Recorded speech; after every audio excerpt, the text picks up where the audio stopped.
All right, first off, I want to give all praise, honor, and glory to Yahweh, Ba'ashem Yahushai, Ba'ashem Rakakodash, the blessings to the apostles and the elders of Great Millstone. Salutations to the Akim who pushing this word in all sincerity and in all truth. All right, this lesson is going to be based on this article. Well, not just this one article, but based on the situation, over there in Europe in regards to the Nord Stream 2 pipeline.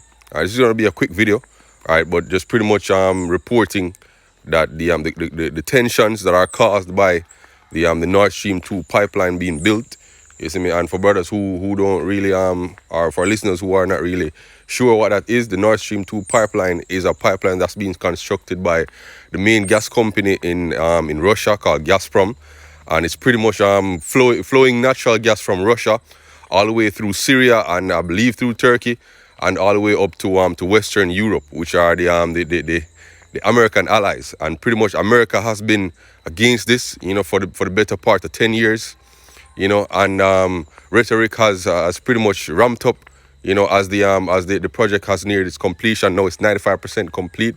They're expecting to complete it by September. New sanctions were imposed, by Trump right before he left office, and now we have more provocation taking place. All right, so we're just gonna read a couple articles, read a couple scriptures, and then just close it up. This is from WW3 Europe. It says Merkel ally breaks ranks and calls a halt to Nord Stream 2. It was posted March 31st. All right, so just a couple days ago. Germany's coordinator for transatlantic relations has called for a moratorium, which means a halt, right, on construction, or a temporary pausing, pretty much, on construction on the Nord Stream 2 gas pipeline, a project that is fiercely opposed by the United States. And the reason the United States opposes this is because the United States wants to have monopoly on the energy sector in Europe, right? If they do this, they will be pushed out of the game, by their major one of their major competitors, which is Russia, right? So it says the project is a serious obstacle for a new start in transatlantic relations. Right? The Americans expect us not only to change our rhetoric, but also to let action speak. I therefore plead for a construction moratorium on Nord Stream 2. Germany so far has been pushing for the pipeline's completion despite sustained U.S. opposition over more than a decade. The undersea pipeline between Russia and Germany, which is about 95% completed and could be finished by September, has come under fierce criticism from Washington.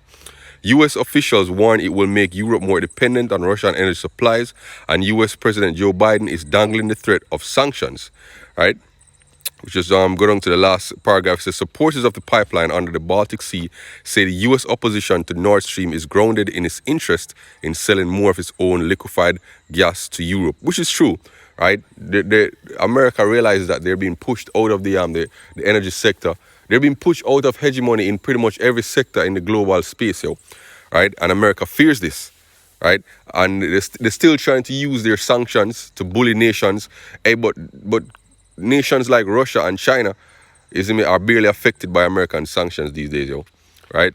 This other article was posted yesterday, April 1st, 2021, year of prophecy, year of hastening the coming of the Lord, Salakia. In RT says warship and submarines entering zone of Nord Stream 2 pipeline in planned and prepared provocations to obstruct work, says operator. It says with the controversial Nord Stream 2 pipeline nearing completion and U.S. sanctions against contractors failing to stop its construction, its operator has reported an increased provocative activity of warships in the area.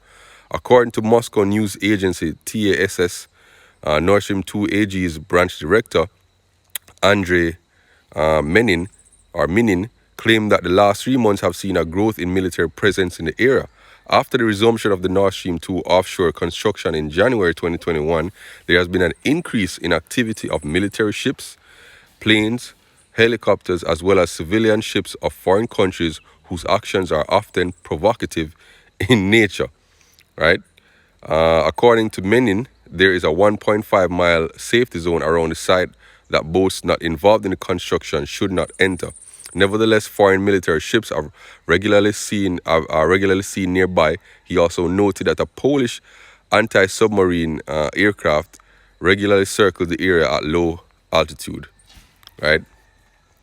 So, pretty much, the U.S. and their allies, who are opposed to this, you see me, are provoking and frustrating the efforts, you see me, of the Russians. Similar to, you know, what they were doing when Israel was rebuilding when we were rebuilding our temple, you see me, under the Persian Empire, right? These men are frustrating, you see me, the completion of this pipeline, because they know that the completion of this pipeline signals a great blow, you see me, to the U.S. Hegemony over the world. This is Isaiah 42 and verse, let me read from verse 13. It says, "The Lord shall go forth as a mighty man. He shall stir up jealousy like a man of war.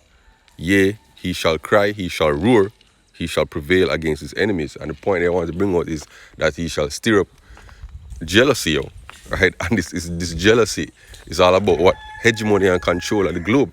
They don't want their enemies to have control. They want that control.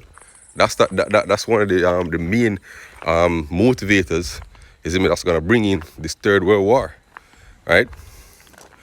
And of course, you see me, a lot of the allies of America will leave them, yo, because they realize that they have realized and will continue to realize more and more that America is operating in their own self-interest, right? This is Revelation chapter 17, verse 16, and the 10 horns, you see me, which pretty much represents the EU, right? Which thou sawest upon the beast, these shall hate or, right? And they shall make her desolate and naked. They shall eat her flesh and burn her with fire. For the Lord has put in their hearts to fulfill his will and to agree and to give their kingdom unto the beast, unto the words of Yahweh be fulfilled, right? So the prophecies pretty much state that America's allies will come against her, yo, right? So we expect the prophecy to be fulfilled, yo, right? Let me see if I can get another precept here, right? Obadiah, I believe that's not spelled right. Obadiah chapter 1. All right, so this is Obadiah chapter 1, and I'll read from verse 7. "All the men of thy confederacy have brought thee even to the border. The men that were at peace with thee have deceived thee and prevailed against thee. And they that eat thy bread have laid a wound unto thee, and there is none understanding in him." All right, so that's pretty much what I want to bring out. I hope this lesson was edifying, though it was short. Forgive me the spirit to this lesson. Shalom.